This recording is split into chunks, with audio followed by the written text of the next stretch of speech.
Iran और America के बीच जंग की खबर सुनकर भागे इजराइल के प्राइम मिनिस्टर। अपने प्राइवेट विमान में सवार होकर देश से रवाना हुए बेंजामिन नेतान्याहू। ईरान और अमेरिका के बीच बढ़ते तनाव के बीच इजराइल का आधिकारिक स्टेट प्लेन विंग ऑफ ज़ोयन फिर से सुर्खियों में है। फ्लाइट ट्रैकिंग वेबसाइट के अनुसार ये विमान इजरायली हवाई क्षेत्र को छोड़कर मेडिटेरियन सी की ओर रवाना हो गया है। जैसे ही ये विमान हवाई क्षेत्र से बाहर गया, अटकलें तेज हो गई कि क्या ये कदम ईरान से संभावित जवाबी हमले के डर से उठाया गया है। आपको बता दें कि ये विमान इजराइल सरकार का मुख्य आधिकारिक विमान होता है। इसका इस्तेमाल खास तौर पर प्रधानमंत्री और राष्ट्रपति की अंतर्राष्ट्रीय यात्राओं के लिए किया जाता है। प्लेन की मूवमेंट से क्या क्या अंदेशा लगाया जा रहा है, इस रिपोर्ट में देखिए। क्या इजरायली पीएम नेतन्याहू इजरायल से भाग गए? यह सवाल ऑनलाइन फैल गया जब इजरायल के राजकीय विमान विंग ऑफ ज़ोयन ने बीयरशेबा के नेवातिम एयरबेस से क्रीट तक अचानक उड़ान भरी। उड़ान ट्रैकिंग साइट्स ने विमान के उड़ान भरने की पुष्टि की। हालांकि अधिकारियों ने इसे आपातकालीन स्थानांतरण नहीं बल्कि नियमित प्रशिक्षण मिशन बताया। इस समय ने अटकलों को हवा दी है। वर्षों के मिसाइल हमलों, जवाबी हमलों और ईरानी परमाणु व बैलिस्टिक कार्यक्रमों की लगातार निगरानी के बाद ईरान के साथ उच्च तनाव के बीच इजराइल अभी भी सतर्क है। ऐतिहासिक रूप से सियोन विंग संभावित संघर्ष से पहले इजराइल से बाहर उड़ गया है, जैसे अप्रैल 2024 में ईरान के मिसाइल और ड्रोन हमलों से पहले और जून 2025 में ईरानी ठिकानों पर इजरायली हमलों के बाद। विश्लेषकों का कहना है कि ये उड़ानें अक्सर सरकार की निरंतरता बनाए रखने के लिए होती है, प्रमुख नेताओं और संपत्तियों की सुरक्षा करती है। ये 14 जनवरी की उड़ान पिछली स्थानांतरणों से छोटी थी। क्रीट में 1 घंटे से भी कम समय में वापसी के साथ एक त्वरित पड़ाव था।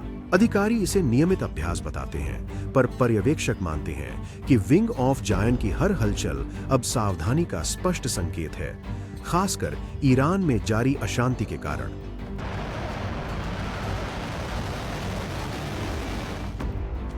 तनाव चरम पर है।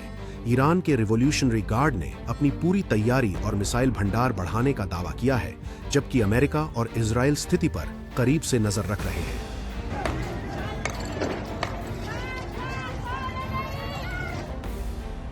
इस बीच ईरान में देशव्यापी विरोध प्रदर्शन शासन को चुनौती दे रहे हैं, जिससे अस्थिरता बढ़ रही है।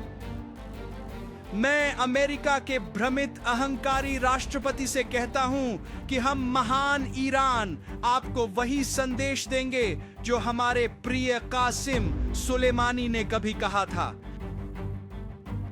ओ तुम लापरवाह जुआरी ट्रंप, हम तुम्हारे असली विरोधी हैं। हम हुसैन के अडिग सिपाही हैं। हम इंतजार कर रहे हैं।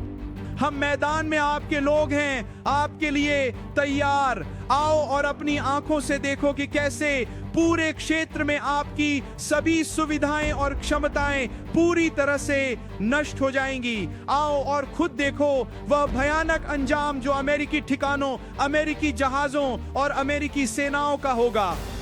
आओ आओ और ईरान के बहादुर रक्षकों की धधकती आग में भस्म हो जाओ। यह अमेरिका के अत्याचारी और दमनकारी शासकों के लिए पूरे इतिहास में एक कठोर, अविस्मरणीय सबक और शाश्वत चेतावनी बन जाए।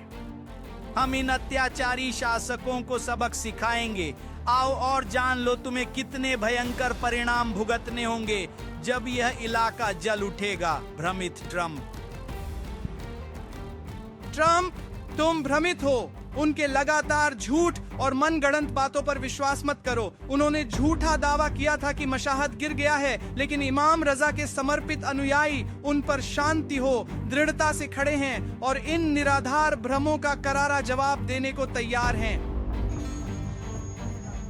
हर सावधानी, हर उड़ान पर नजर है और उसकी पड़ताल हो रही है। तो क्या नेतन्याहू भाग गए हैं? आधिकारिक तौर पर नहीं, लेकिन क्रीट की छोटी यात्रा दुनिया को याद दिलाती है कि मध्य पूर्व में सामान्य गतिविधियों का भी महत्व होता है और नेतृत्व की सुरक्षा हमेशा प्राथमिकता होती है। इजराइल, ईरान और पूरे क्षेत्र के घटनाक्रम पर नजर रखेंगे। बने रहिए, क्योंकि इस तनावपूर्ण स्थिति में हर कदम मायने रखता है। Subscribe to One India and never miss an update. Download the One India app now.